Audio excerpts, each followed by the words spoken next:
And now, you're tuned in to RBLR, the home of Tampa Bay's Reveler Sports.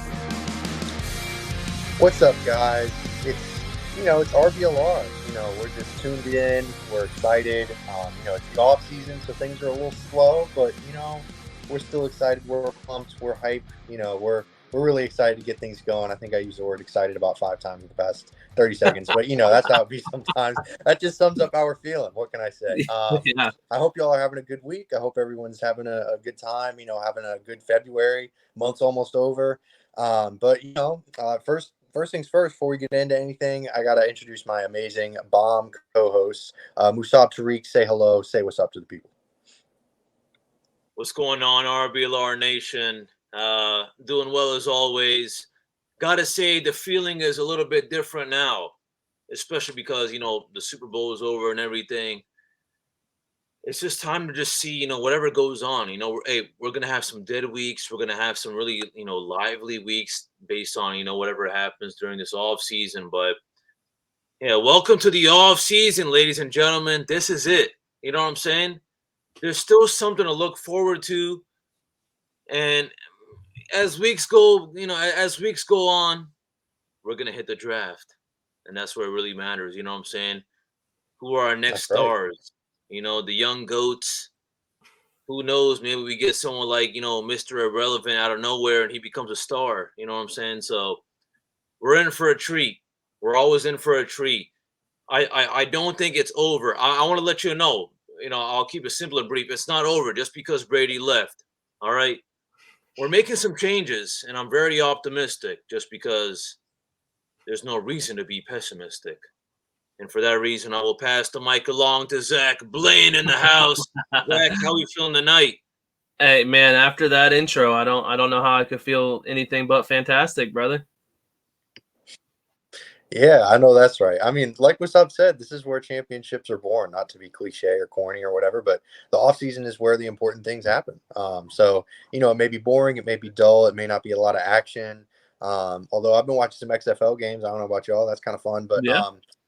for the Bucs, it's where they got to hit the reset button. It's where they're going to start to build either a successful team or a team that continues to, goes back to it's a Bucs life. You got to see how it goes. With this week, a lot of franchise tags news have been kind of going on. None for the Bucs. They are $55 million over the cap. They could not afford a franchise tag, even if they wanted to. Not that there's really anyone that they probably should franchise tag anyways, but regardless, no one worth it, no money. Lamar Jackson's been franchise tag, or is reportedly going to be franchise tagged. I should say that. So that's kind of the big one. They're going to try to work on an extension for him. A lot of people have been working on Bucs edits for Lamar Jackson. I don't know how realistic that is, but it's kind of fun. But the big news that came out today, or I don't know if you want to say news, but the offensive coordinator was introduced. He had his own little press conference, Dave Canales. He is now officially, the OC for the Bucs. He's been introduced, and he was asked about Kyle Trask, and that's kind of the quote of the day. We'll get into it. We'll just get right into it. He called him an efficient point guard. Whatever that means. But the official quote is, we're going to help Kyle build on is just to be a point guard. Point guards don't have to be the one to score all the points, just distribute, play on time, blah, blah, blah. Yeah, it's a little weird. It's a weird metaphor, but, his heart's in the right place. And coaches aren't paid to do press conferences. They're not paid to say cool things to the media. They're paid to call plays. So, regardless, it seems to be a ringing endorsement of Trask. It seems to be a kind of, hey, Trask is our starter moving forward. Would y'all agree with this?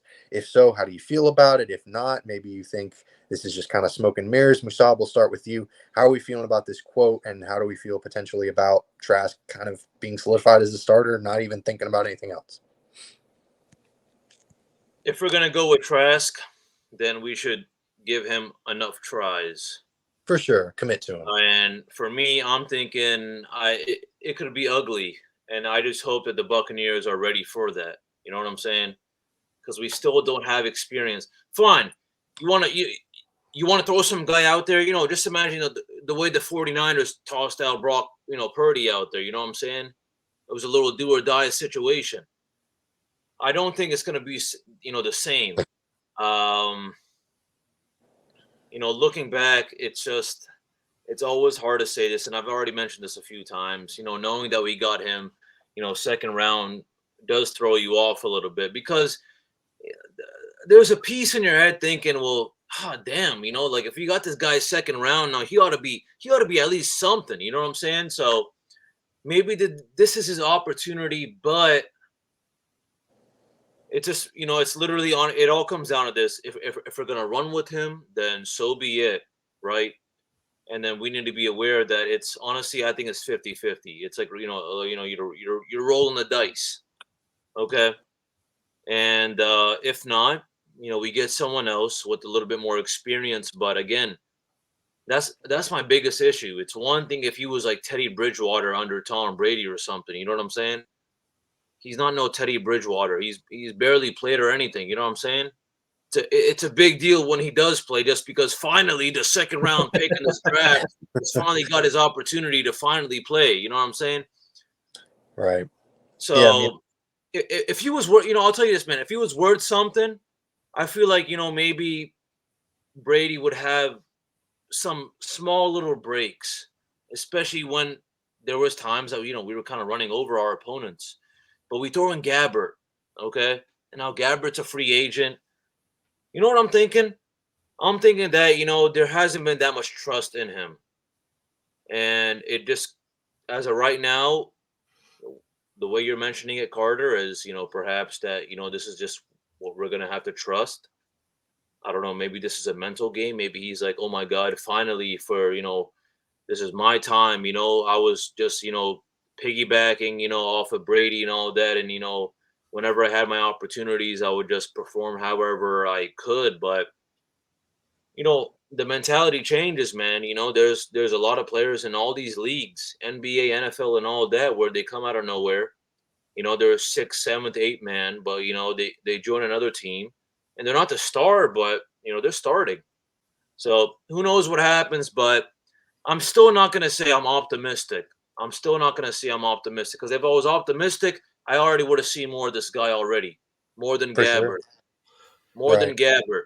The fact Yeah, I that mean we that. already see more than Gabbert than him, while Tom Brady is injured or off season, or we're already crushing the opponents, so we just throw Gabbert in.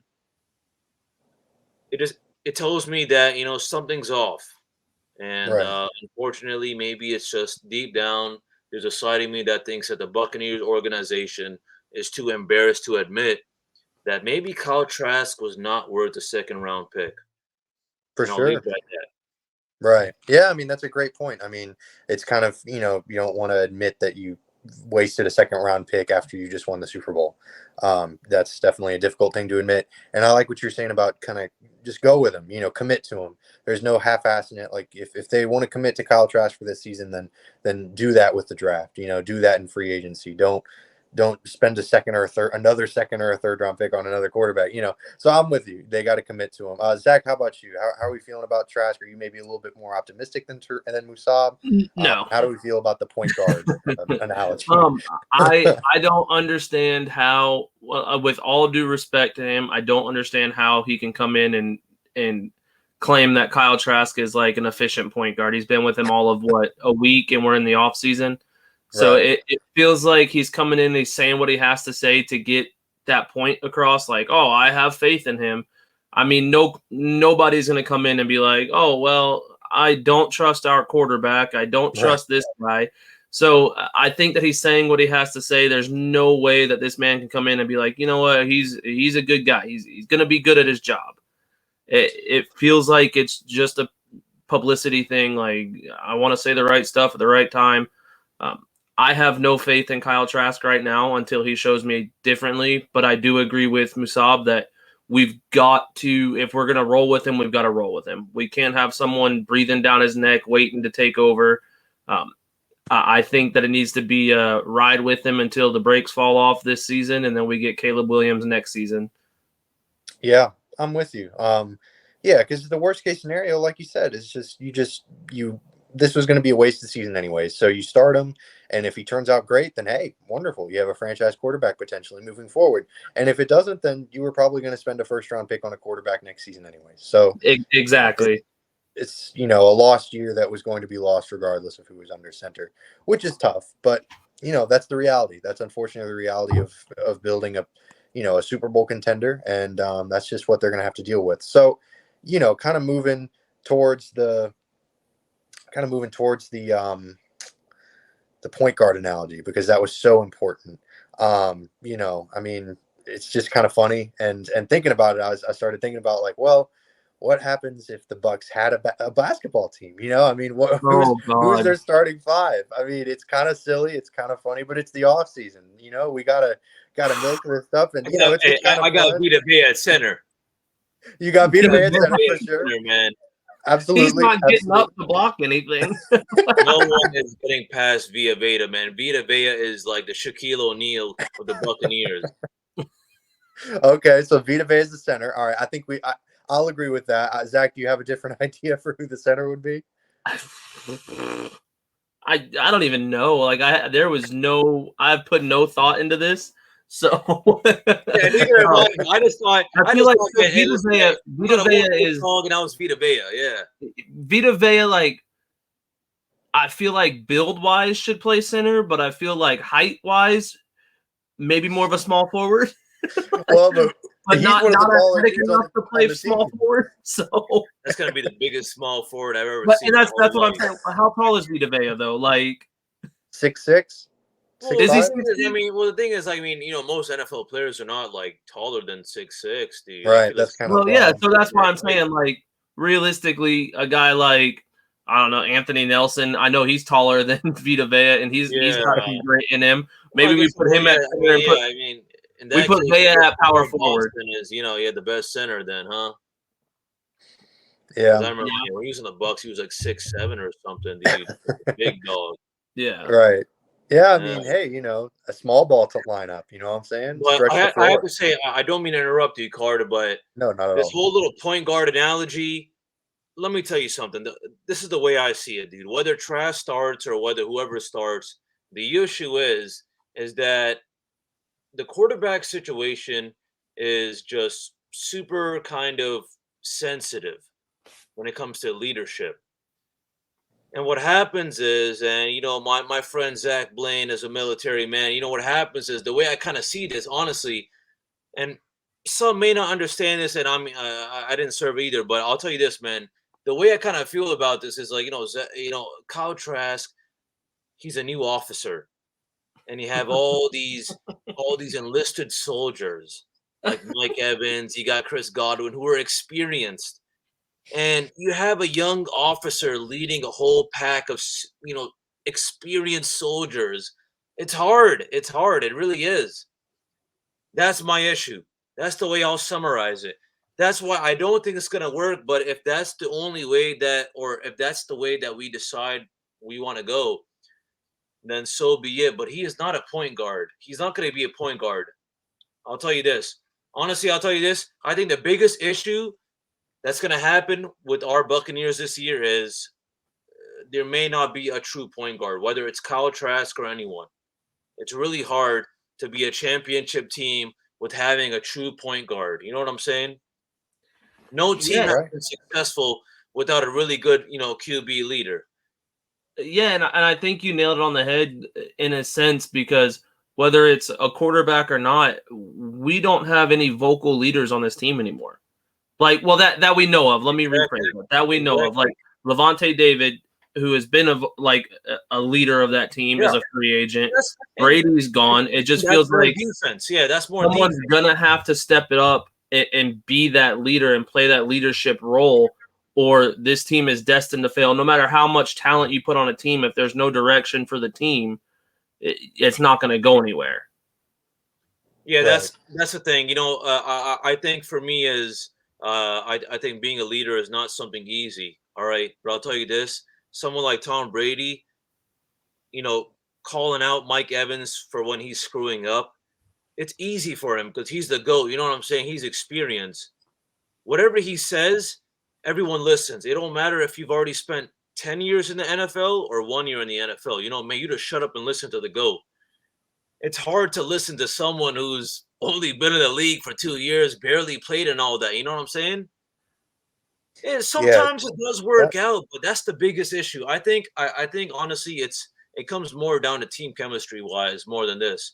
The issue is, first of all, I barely seen any skills out of Kyle Trask, okay, because we barely seen him play. And second of all, the guy is still young, so he's not going to be yipping and yapping, hopefully not, acting like he's the fucking head honcho of, the whole, kind of whole, organization and all that, So, yeah, part of my French, I apologize for that. I slipped out of my mouth, but I'm just, I'm just a little worried. I'm worried about our leadership because surely the coaching staff can be the best they can be. But offensive side, because, you were mentioning it, Zach. Defensive side, you have guys like Levante David who can kind of straighten up these guys. Yeah. They're all almost the kind of same. But when it comes to the QB situation, we need someone who is loud, who's vocal, and who's confident, who's already seen something. All right, fine. It's okay if he hasn't spent 15, 20 years like Tom Brady. But ideally, from a Buccaneers perspective, I want someone who has experience on the field, yelling at these guys, you know what I'm saying? Confronting people. That's the only way we're going to make changes. So I agree with you, but you know what I want more than that? I want everyone right now that's listening to go wherever you're listening to this, and subscribe. It means so much to us, almost as much as it means for Musab to have a leader at quarterback. So if you guys could do that for us, that would be fantastic. And I'll kick it back over to Carter real quick so he can throw us to our next little foray. Right. Yeah, I appreciate it. Yeah, definitely hit that like and subscribe button wherever you're tuning in. I'll remind us at the end of the episode too. But yeah, for sure, definitely hit that like and subscribe button if you're enjoying what you're hearing. But yeah, I mean, the Kyle Trask being a point guard, being a leader on this team, it's definitely tough because, like y'all have been saying, he doesn't have any proven experience. But the Bucs don't really have any other established leaders either. I mean, the closest guy on the offensive side of the ball that you can really point to is Evans because he's a lifelong Buck and he's been around, and people have a lot of respect for him for what he does both on and off the field. But he was there during the Winston era, and he wasn't really improving a lot of the other aspects of the team then either. But exactly. that's not his responsibility. He's a wide receiver. He's supposed to go out and catch passes. But regardless, definitely some great points being made about this Trask situation because it's tough. It's a difficult thing. They spent the second round pick on him, and they don't want to fudge that. They don't want to go back on what they've already done. So yeah, I mean, I guess we're kind of stuck with him. It's kind of tough, but we ask this question every week. Are there any guys that y'all have in mind that you think of when you think of an established leader that's a free agent, or maybe they draft someone? I mean, there's Stetson Bennett, who's already like 30 years old or whatever, and he's already getting arrested, and he's not even rich yet. So right, yeah, yeah, exactly. Allegedly guilty. I feel like I got to put the allegedly out there. Right, for sure, because football players don't get drunk and stupid at all. They're model citizens. Anyways, let's get off from that.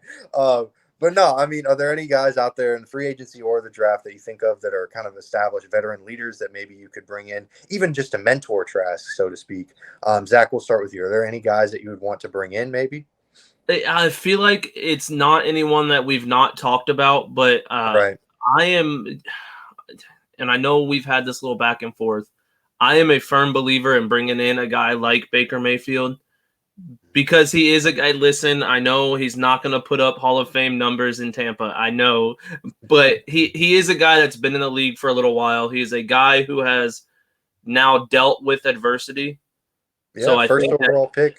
Yeah, and I think that he could be a guy who, if Kyle Trask needs mentoring, could potentially mentor. I don't know if he wants to do that. I'm not sure that's the role he wants to take.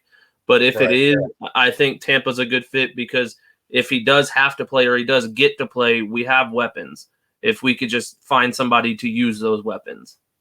For sure. Yeah, Baker's, as much as I make fun of him, and as much as I've, kind of crapped on him, he would be a really nice backup and a really good guy to kind of lean on for Trask because, like you said, he's dealt with a lot of crap in his career right now. Yeah, exactly. he was a first overall pick. He took his team to the playoffs, the Browns, for the first time in what felt like forever. And then he got traded because they brought in Deshaun Watson. And, they gave up all those firsts and gave him all this guaranteed money. So they were like, yeah, no, Baker, get the heck out of here. And then he got cut, and it's by the Panthers. So he's dealt with a lot of stuff. So definitely bringing him in to kind of shelter him or to kind of shelter Trask and kind of say, hey, I've been there. It's tough, but and plus, like, just to add on, like, he could be a starter. I realistically don't think he's going to be an all-pro. No, of course. But if you had to give me the option of starting Baker Mayfield or Kyle Trask, I'm taking Baker Mayfield. Me too. I'm with you. For sure. But I would argue that for the development of the Bucs as an organization, for their draft pick status, just for not wasting a second-round pick, they would probably want to go with Trask, because then if they lose a lot of games with Trask, I'd rather them go 3-14 with Trask than go 5-12 with Baker Mayfield. Because Baker Mayfield realistically a couple games. That's fair, but I guess Tampa's never had an issue with admitting they're wrong with picks before. Look at Roberto Aguayo. Right. My thought behind it is, I don't know. I feel like there's more upside with Baker when I talk about him, and like when I think about him playing for Tampa, I just feel like there's more upside. It gives us a better chance to do something this upcoming season, which, like, obviously I would like to be set up better for the future. So if we were to start Trask and have a terrible season and draft a better quarterback next season, like, I'm kind of impatient, I'll be honest with you, as a Tampa Bay fan, as really a person in general. Like, I want to see us have a chance next year, and I don't see that with Trask. Right. I mean, the Bucs have had plenty of losing seasons. Plus, Baker Mayfield was a first overall pick for a reason. He's got potential. He's got a lot of things to like. Musab, how about you? How are we feeling about the potential leadership? I know you mentioned Teddy Bridgewater. Are there maybe any other guys that realistically the Bucs could bring in? I know there are a lot of QBs out there that are out of the Bucs price range, unfortunately, but maybe Brian Hoyer is someone that comes to mind. Blaine Gabbert could be you bringing him back. Anybody else you can maybe think of, Musab, that we haven't mentioned? I'm thinking more along the lines of, Jacoby Brissett or even Baker Mayfield. I'm 50-50 on both of these guys, but I, to one point, agree with what Zach's saying with, I'll tell you this. I think Baker lacks one thing, and that is actual skill. I think he's a dog. He's confident. He's cocky. He gets up in your face and all that. And I feel like if he really gets that title as a captain, he will make sure that the rest of his teammates are all shining to the best of their ability. But the only thing is, I don't know how much he's actually going to ball out, because clearly, if he was already doing well, that he would be on some other team or something. You know what I'm saying? So then again, on the other hand, we got Jacoby Brissett with all this experience, and it's not even because he was behind Tom Brady and Garoppolo and all that, but again, it's his experience. Carter, you mentioned that statement. I'd rather go 14. Yeah, 3-14 with Kyle Trask than 5-12 with Baker Mayfield. But why can't we just go? I don't know, man. Hey, worst comes to worst, man. I was imagining like a 3-15 situation with Baker or something. I think this year, either we need to decide that we're going to pick someone who's going to help our team for a couple of years or for a good while, or just some guy we pick up for a year or two, or not even a two. I'll probably say only a year. We give him a little test trial. Most likely it doesn't work out, and we get someone in the draft next year. But I don't want to focus on QBs for this draft at all, no matter what, dude. We're not in that situation just yet. You know what I'm saying? Not at all. As a football fan, you can tell what teams need the quarterbacks. Right, they're a QB away something. There's teams that just are, in the middle, just suffering, and then there's teams, that are just looking hot. They got the good quarterbacks, blah blah blah. So I think we're in the middle right now. We could be in the bottom at the end of the next season if whoever our QB doesn't shine, but that's for next year. As of right now, I do want someone else. I've already mentioned it before. because clearly if Trask was special, we would have already replaced him with Gabbert. All those opportunities Gabbert had, we would have already given them to Trask. That's my issue, and it sucks because, well, it sucks for me because I was on the Trask train, man. I was rooting for the young guy, but no, man. With all due respect, man, we have to keep it real. You know what I'm saying? If Trask had an experience like Brock Purdy, I would still rock the Trask train, but he's getting barely any opportunities. Clearly, it's not that he's bad. It's just that, we need something special. We have too many good offensive weapons to waste. And that's what our problem is. And Right. now we lack in the most vulnerable spot, which is our QB situation. So, this is going to be, I hate to say it, but this is going to be a by best mediocre year for our Buccaneers because of our quarterback situation, especially as of right now. Because I don't know what's going on right now. I don't know where, for whatever God reason, we signed Lamar Jackson, my whole attitude will change. Obviously, that's impossible, but looking at our situation, as a Buccaneers fan, it's going to be an interesting year, and that's okay, but I just hope that we make the best move to the best of our ability. For sure. If we lost someone or we didn't choose one guy because of whatever reason, and then he starts balling out on some other team. Yeah, it's always tough to see guys succeed in other situations, for sure. So that's kind of part of the reason why the Trask situation is tough, because if they let him go or they move on and then he goes and is successful elsewhere, then it's like, well, they gave up on him too quick. But you know what people aren't going to give up on too quick is definitely the RBLR shop. That stuff is thebomb.com, although you have to go to rblrsports.com, shop.rblrsports.com to actually find it. But yeah, that stuff is really hot. Definitely check that stuff out. The Rays, the Bucks, the Lightnings, the Rowdies. I was at Rays Fan Fest this past weekend. Shout out to the Rays, and I saw someone rocking a Bring Back the Devil shirt. So it's out there. People are wearing it. If you want to fit in, if you want to be popular, just check it out. You gotta rock the stuff, rock what everyone else is rocking. So yeah, definitely take a look. Definitely check it out. 10% off everything. Code is Cannon, CANNONS. Just type that bad boy in, and you get 10% off your whole order. So yeah, that's kind of our little shop plug for the night. So yeah, I mean, check it out. Rock some new threads.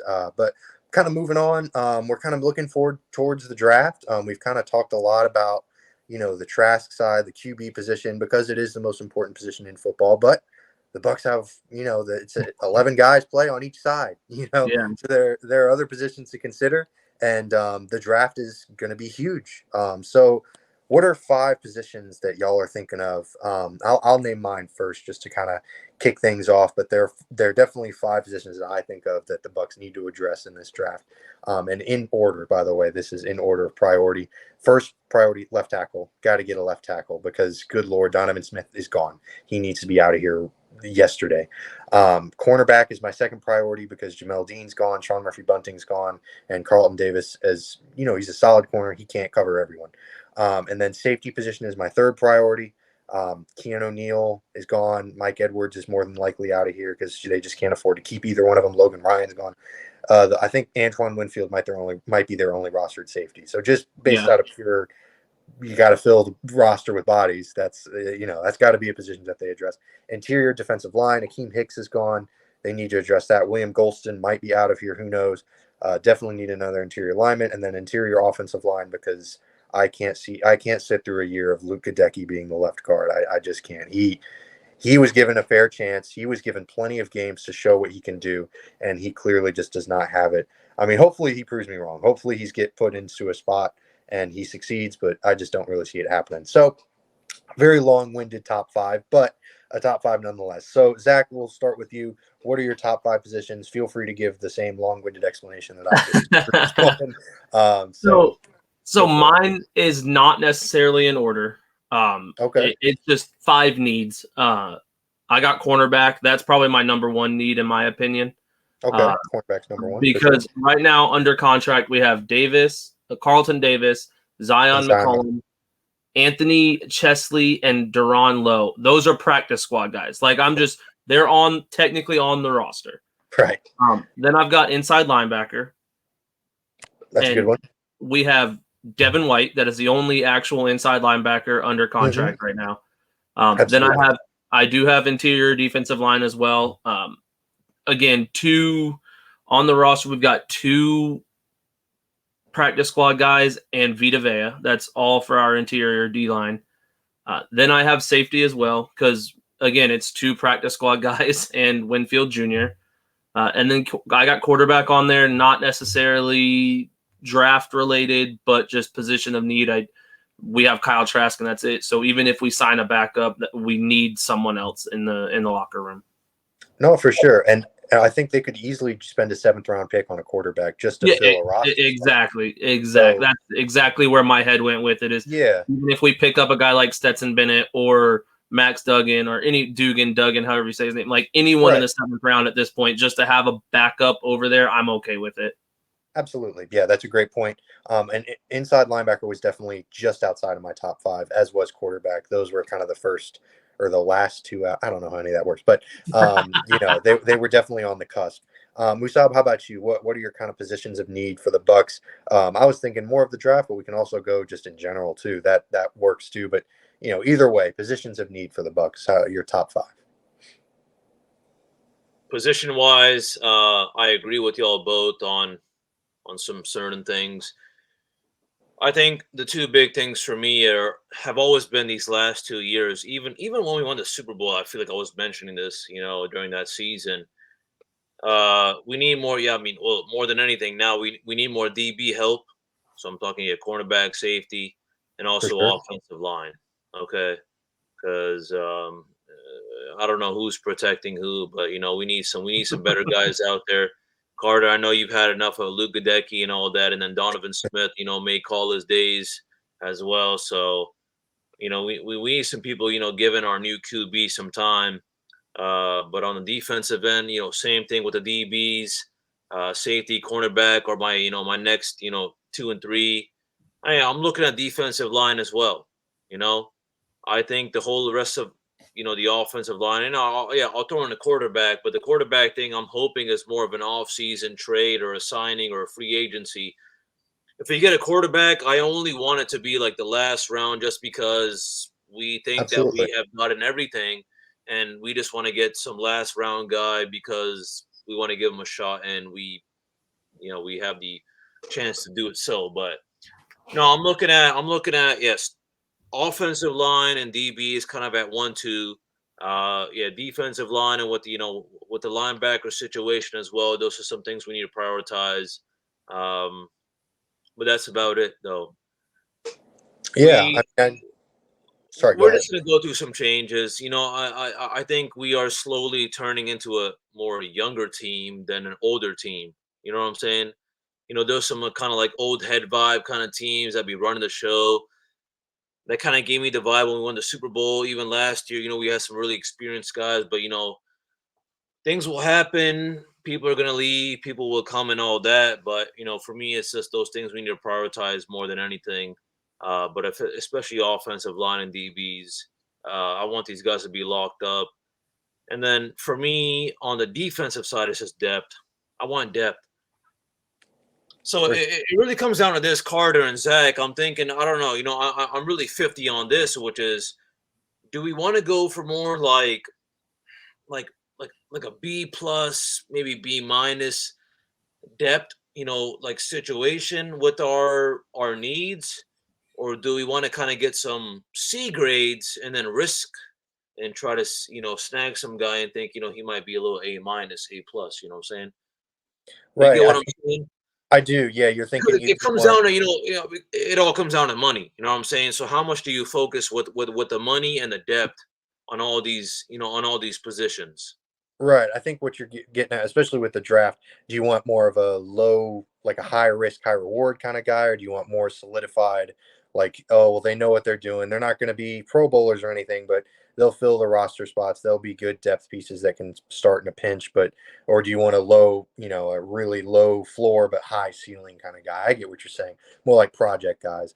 I'm definitely looking for project guys in regards to the Bucs because I get what you're saying with the depth for sure. You want to prevent, you always want to have a good roster, a good whole roster, but the Bucs are not going to be a successful team regardless. So take some big swings, take some just big chances because who knows, crazier things have happened. They could find some real diamonds in the rough if they just, take a little gamble on a guy, in the It's third. time to play, so it's time to be a little bit more risky than usual. For sure, yeah, because Okay, right, yeah, because how do you before feel you were about that? playing, yeah, you were playing for a Super Bowl. You got Tom Brady. Right now, you've got Kyle Trask. There's not a lot of upside to this roster. There's not the potential to win the Super Bowl with this roster, unfortunately. So, screw it. Why not? Just let's see what we got. Zach, how about you though? Do you feel differently? Do you want more of a solidified draft choices, or do you want kind of high risk, high reward kind of guys? Yeah, I got kids crying all over the place right now. There's one of them right there. No, I honestly, I say, old Bruce Arians quote, "You got to risk it for the biscuit." Or, Absolutely. I think that if there's someone you like and he's got potential, shoot for it. I don't see a point in playing it safe in the draft. No one's a guarantee in the draft. I don't care how promising you are. Or how promising of a prospect they are. No one's a guarantee. You see guys like that all the time. So why not shoot big and go for what you want, in my opinion? Absolutely. Yeah. I mean, like you said, nothing's guaranteed. And the draft is always a crapshoot. There's never going to be like a surefire thing unless it's Joe Burrow, of course. But, but all jokes aside, there are no sure things in the draft. So yeah, you're absolutely right, especially since the Bucs aren't really going to be picking super early. They don't have a super high draft selection in each round. So they're not going to be picking out of the Bryce Youngs or the CJ Strouds or the Will Andersons or any of the high And caliber. also, yeah, and also, I mean, if I may chime in, I think there's one thing to think about, and I realized this about maybe 2 years ago, is that the NCAA and the NFL are two way completely different ball leagues. Very different. We're going from 1,000 colleges to just 30ish teams. For Okay. sure. And these guys are not studying, whatever. They're not getting a bachelor's or even spending 2 years studying, these little gen ed courses. These guys are getting paid millions just to rip your head off. And that's what people fail to understand, man. This is a whole different ball league, and that's what makes it so hard. I don't want to play. I'm not blaming anyone, but I have to say this is what makes getting the right guys so hard. Because I feel like every single year there are still teams every single year, not those teams in the beginning of the rounds or the middle of the end. It all varies, but it happens in every league. You get some guy you think he's hot, but he just falls off, or whatever. He gets injuries. 2 years later, you learn he has like some really bad, kind of orthopedic issue or something, and he can't be balling out or something. So that's my biggest fear. But I think as Zach mentioned, with Bruce Arians' quote, man, we have to risk it. It's time to put all the chips all in. All right. And I'm thinking, from a Buccaneers perspective, if I was in the locker room with them, I would just tell them, I said, listen, man, we a young team. All right. Clearly, it's not like we're gonna hit the Super Bowl this year. But we have to make a name for ourselves. We'll work our way up. And that's what it is. That's what it is. But hopefully we'll make the right moves. But then again, I wouldn't be surprised. Right. I think. Yeah. I mean, the biggest thing is I just think that we're right now about to go into a very mid or ugly season. It's not going to be nice. I don't think I'm going to be smiling a lot of Monday mornings. I think I'm just going to wake up very pissed off, sipping on my Dunks coffee at work, getting mad at my colleagues for no reason, simply because I don't have Tom Brady no more. I got Kyle Trask. Did you just abbreviate Dunkin' Donuts? to dunks. Also, you're That's not a how we do Starb. it. That's You're how we not a do it up Starbs in guy? Boston, man. Oh my goodness. FYI to all of our fans, Boston, our Dunkin' Donuts was founded in Quincy, Massachusetts, which is like 15, 20 minutes away from like the heart of Boston.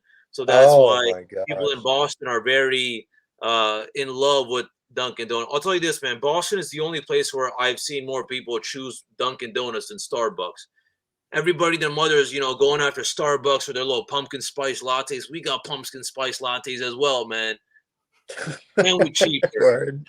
And I'm Word. not gonna lie, man. Our coffee tastes a little bit more less quality. I'm not gonna lie. I've had like all kinds of coffee, but hey, man, for a couple bucks outside my job, I'm just gonna snag me a little ice cold caramel coffee from Dunks and call it a day, Oh brother. man. So how about Not- football? Yeah, how about football? Yeah. Oh man, dunks over Starbs. The debate will rage on. Oh man, No, dude, I'm very no, I'm still Dunks no matter what, man. dunks no matter what. Fair enough. It all comes down to loyalty, man. You go to a few Loyalty. Dunkins, like a few Dunkies a few times, the people recognize you and they take care of you. But I'll get off my sure. little coffee Dunkin' Donut spiel. I don't know how this thing Right. came up. I'm gonna throw the blame on Zach because I'm pretty sure he brought it up. What? And Yeah, it's always Zach's yeah, fault. because I said dunks and you said, oh, you didn't call it dunks. So Yeah. He's the one that put us on this tangent, if you think about it. Yeah. yeah. So, I mean, So I take full responsibility. for sure.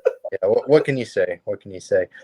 So we've been talking about a lot about the draft, kind of focusing back onto football as opposed to coffee. But do y'all have a favorite draft prospect? I mean, this is kind of a little weird, random question, but it's getting close. The scouting combine's coming up, and then the draft will be here in April. So why not talk about it? Do y'all have a favorite guy, a guy that you really hope the Bucs take?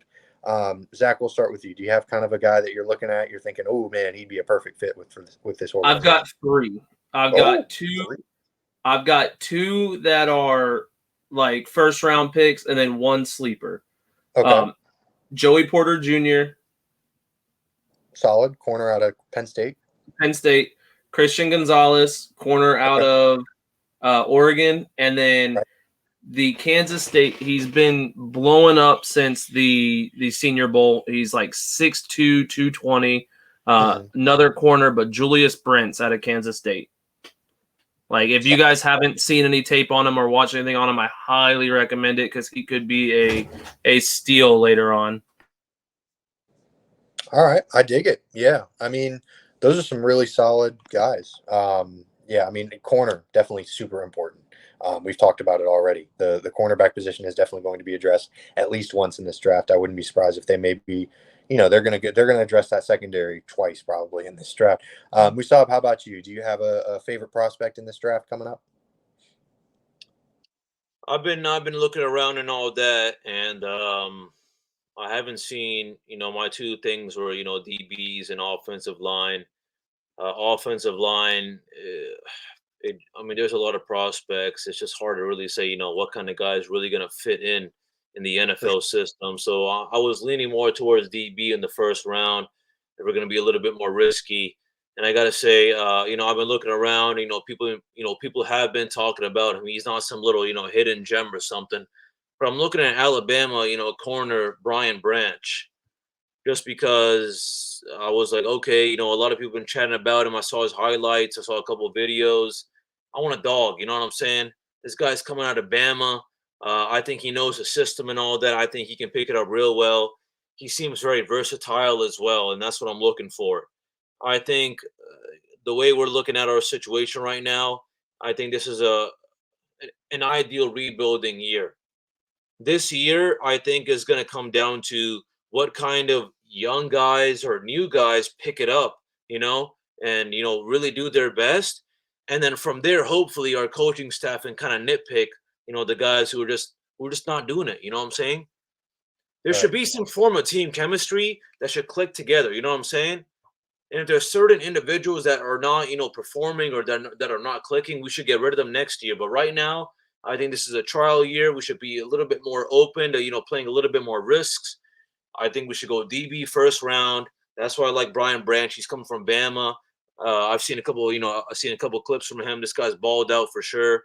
I mean, I'm not gonna lie, this is not some, like something that I just found by myself. I've been seeing, other websites mentioning it. So I don't want to take credit away from any websites or anything like that. But no, for me, man, this guy looks serious. I see his aggressiveness even after the ball is down or whatever. You know what I'm saying?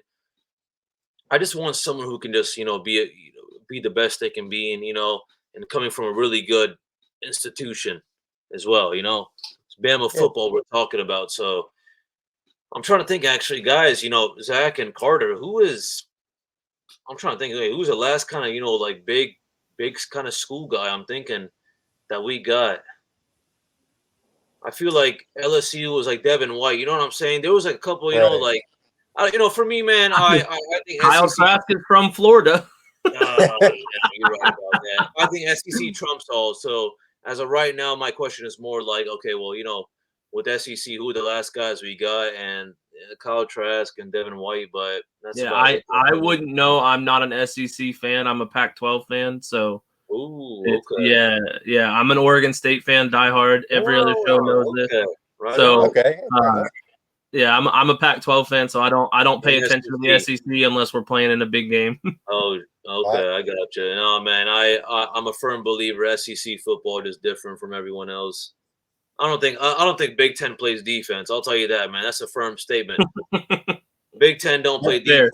The other leagues, I won't even say anything, but they're just still not as good. But again, we're going off another little spiel and all that. But I think, yeah, man, we need a little SEC dog, Carter. That's my answer for you right there, man. Yeah, I mean, you're not going to go wrong picking anyone from Alabama or Georgia for that matter, which leads me to my own favorite prospect, who's Broderick Jones, tackle out of Georgia. He's a really, really super talented guy. Georgia's been producing some excellent offensive linemen. You look at Andrew Thomas for the Giants. He's been a fantastic guy. And I think Broderick Jones is just kind of the next in line. But yeah, I mean, SEC schools definitely going to be, plentiful. The Bucs have plenty of, Devin White, Carlton Davis is from, Auburn. Leonard Fournette, he's from LSU. Jake Camarda is from Georgia. They got plenty of SEC guys, as do most NFL teams. So yeah, I mean, definitely going to be worth checking out a lot of those SEC guys. But I want to thank our listeners. We're kind of coming to a close, kind of coming to the end of the episode. We really appreciate y'all tuning in. Without y'all, we're not here. We don't have a show. So thank y'all so much for tuning in. Definitely hit that like and subscribe button, like we said earlier. YouTube, Spotify, wherever you're at. You can also give us a follow. We're at RBLR Sports, Facebook, Instagram, Twitter, whatever you're feeling. Thanks again for tuning in. Thank you to my co-hosts for being so amazing. We'll hope to see you next week with some more stuff. And as always, go Bucs.